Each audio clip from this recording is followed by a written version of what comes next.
সনাতন প্রহরীর যে ক্যাম্প তৈরিতে সাঁতরাগাছিতে বাধা দিল পুলিশ।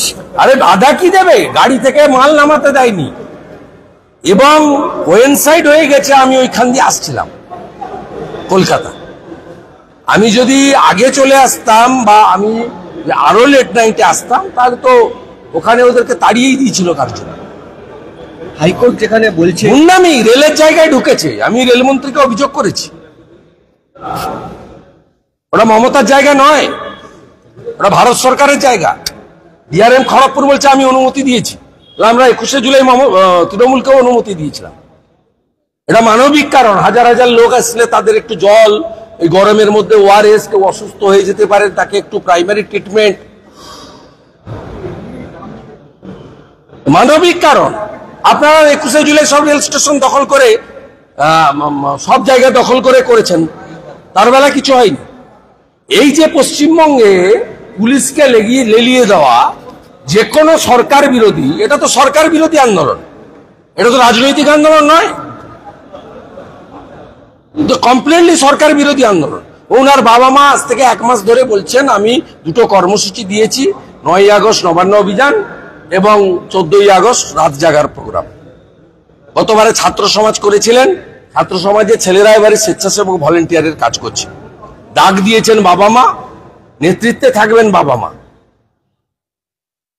কালকে বুঝতে পারবেন যা করছেন, কালকে বুঝতে পারবেন। ইতিমধ্যে 8,000 মানুষ কলকাতা চলে এসেছে এবং শুনে রাখুন, যে যে এলাকায় লোক এসেছে ওই এলাকার মহিলারা বাড়িতে রুটি তৈরি করে গুড় দিয়ে চিকচিকা প্যাকেটে বেঁধে তাদেরকে দিচ্ছে। কোন রাজনৈতিক দল একটা গাড়িও করেনি, একটা জলের বোতলও দেয়নি। কমপ্লিটলি মানুষের স্বতঃস্ফূর্ততা কালকে দেখতে পাবেন। 8,000-এর বেশি মানুষ এসে গেছে। মঠ মন্দির ছেড়ে 1,000-এর বেশি সন্ন্যাসী এসেছেন, বিভিন্ন মন্দিরের বারান্দায় শুয়ে আছেন এবং স্থানীয় মহিলারা রুটি ভেজে গুড় দিয়ে তাদেরকে রাতে খাওয়ার ব্যবস্থা করে দিচ্ছে। এটাই বলে জনগণের স্বতঃস্ফূর্ত উন্মাদনা। আগামীকাল তার প্রতিফলন। এই চোর মমতা, ধর্ষকদের রানী মমতা, বিনীত গোয়েল সন্দীপ ঘোষের প্রোটেক্টর মমতা, অভয়ার ধর্ষণ খুনের প্রধান অভিযুক্ত মমতা, কাল বুঝতে পারবেন। দুটো কোয়েশ্চেন লাস্ট।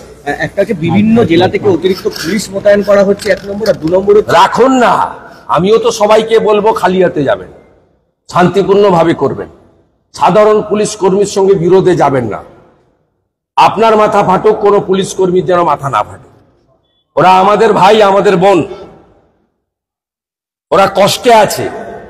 90% পুলিশ কর্মী মমতার বিদায় চায়। আমার পক্ষ থেকেও আপিল থাকলো, বাবা মারও আপিল আছে। এবং যেখানে বাধা দিবে বসে পড়ে বিক্ষোভ দেখান, আমরা কেউ বক্তব্য রাখবো না। আমরা কালকে শুনতে যাব, ওর বাবা মা যন্ত্রণার কথা বলবে, শুনবো, বিক্ষোভ করব, আর তার বাবা মার নির্দিষ্ট করা স্লোগান বলবো, বলে শান্তিপূর্ণভাবে সবাই বাড়ি চলে যাব। কিন্তু ওনারা যেভাবে উস্কানিতে নেমেছেন, যদি কিচ্ছু ঘটে 72 ঘন্টা পশ্চিমবঙ্গ স্তব্ধ থাকবে, এটা জনগণই করবে, এটা বুঝে রাখুন। আমরা 1 ইঞ্চি মাটি ছাড়বো না। সাঁতরাগাছিতে আপনি যেটা আমার মূর্তি দেখেছেন, এটা হচ্ছে আর্লি মর্নিং, এখনো দুপুর হয়নি।